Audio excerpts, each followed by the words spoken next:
Hey YouTube, welcome back to a brand new Animal Crossing New Horizons video. Today we're taking a look at 7 changes we're going to see around our island throughout the month of January. There's quite a lot to get through, so without further ado, let's get straight into today's video.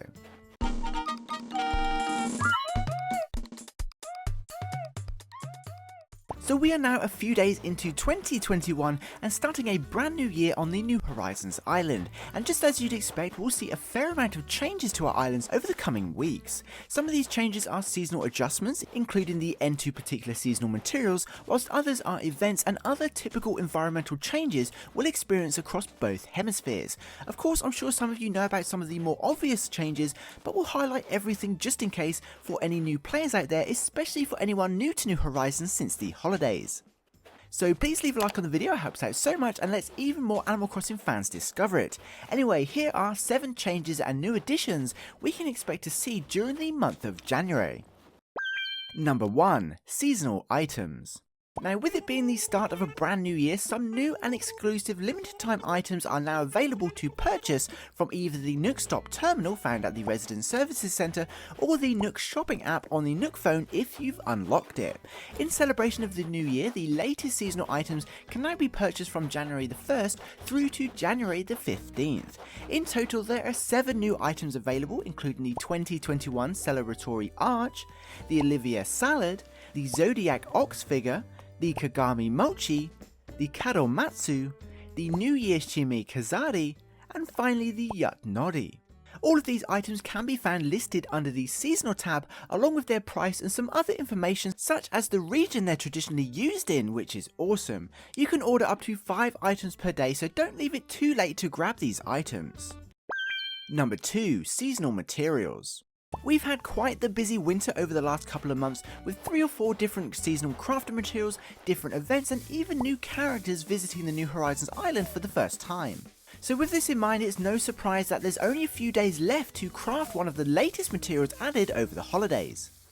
From the 6th of January, the festive lights that are currently decorating most of the cedar trees around the New Horizons island will be removed, and the ornament crafting materials we can currently collect by shaking them will no longer spawn, at least until next year.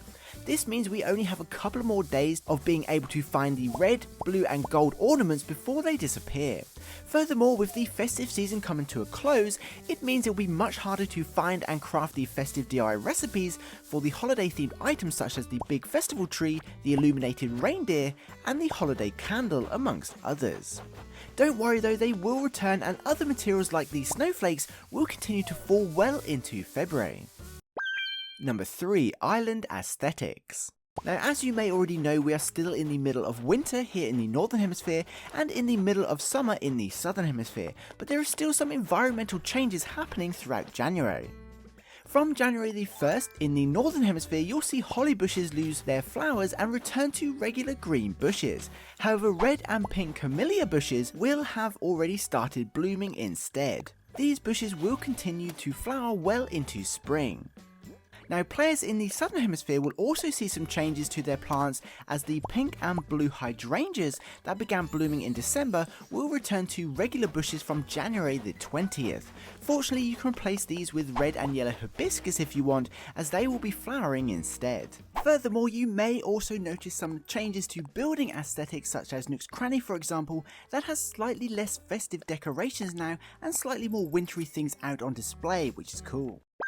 Number 4. Fishing Tourney. Now, no matter what region you're playing in, players in both the Northern and Southern Hemispheres will see the first ever fishing tourney of the year. You may be surprised to hear that this is only the 4th fishing tourney since the launch of the game. Naturally, different hemispheres will feature slightly different fish during the event, as players in the Northern Hemisphere will be taking part in the Winter Fishing Tourney and players in the Southern Hemisphere will be taking part in the Summer Fishing Tourney. The event will take place on January the 9th, which is next Saturday in both hemispheres.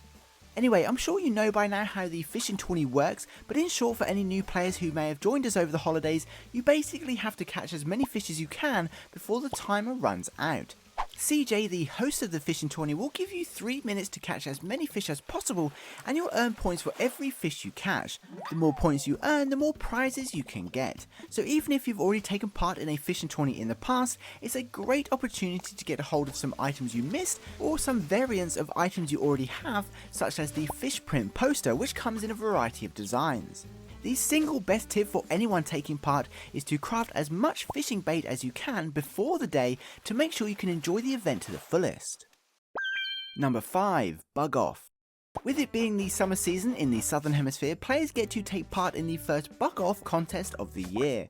Starting January the 16th, which is the 3rd Saturday of the month, Flick will stop by the plaza to host the latest Bug Off, which surprisingly is only the 3rd Bug Off to be hosted in the Southern Hemisphere since launch.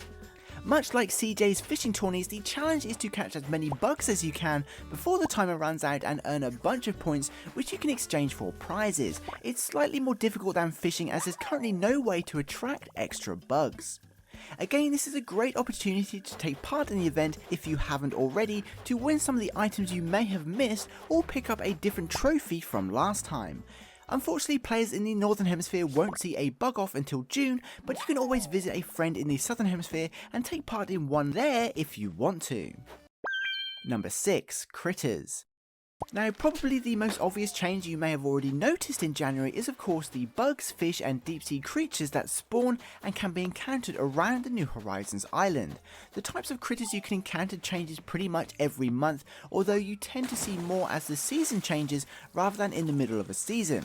Anyway, there's no surprise with it being the middle of winter that there are no new critters wandering around the island in the Northern Hemisphere. However, there's a total of 21 new critters to catch for players in the Southern Hemisphere. There's too many creatures to go over right now, but you can now see the likes of the cicada shell, the sweet fish and the moon jellyfish amongst others. This will definitely keep you busy, especially if you've only just picked up the game. Number 7. Update. Now, thanks to the latest winter update trailer streamed a couple of months back now, before Turkey Day and Toy Day just before the holidays, we had a sneak peek at the next update to New Horizons. As you can see, Nintendo revealed the next update is scheduled for late January and teases the special character PAVÉ. Now, that's all we really know about the event, but it's expected to drop sometime in the last few days of January with an all new trailer up to a week beforehand, so it's pretty exciting. Anyway, PAVÉ traditionally hosts the festival event, and as you can probably tell, loves to dance and party and showing off his gorgeous feathers during the celebration. So it's pretty safe to say Festival, which is said to be based on the real world carnival style celebrations, will be the next event. However, this will likely not take place until sometime in February. With that said, any quality of life updates, new features or adjustments added to New Horizons from the upcoming update will come into effect at the end of January, which is super cool. Hopefully we'll see things like more storage, multiple purchases at Able Sisters, and being able to craft multiple items at once. So there we have it. That was 7 pretty significant changes that either have or will happen during the month of January, most of which affects both hemispheres. Of course, there's still a lot to discover about the next big update and what kind of features will be added to New Horizons, but we'll have to wait and see. But what do you think about these changes? Are you one of these players who swaps out their bushes for ones in bloom? And what other events alongside Festival do you think we'll see in the first update of 2021 at the end of January? Be sure to let us know your thoughts in the comments. Anyway, for now, that pretty much wraps up this video. If you're an Animal Crossing fan, don't forget to subscribe, as I'll be uploading a bunch of New Horizons news as and when it happens. Until then, I'd like to give a special thank you to this channel's Patreon supporters, as well as this channel's members. You guys absolutely rock and truly help me upload as regularly as I do. I couldn't do it without you. Don't forget to head over to our Discord server too, and of course, if you made it to the end of the video, please comment PAVÉ just to let me know you did. That would be super awesome, and please be sure to include what sort of things you hope to see added to New Horizons in 2021. I'd love to know. Anyway, I hope you enjoyed this video and found it entertaining. Please be sure to leave a like if you did. Thanks for watching. I hope you have an amazing day, stay safe, and I'll see you on my next video. Peace.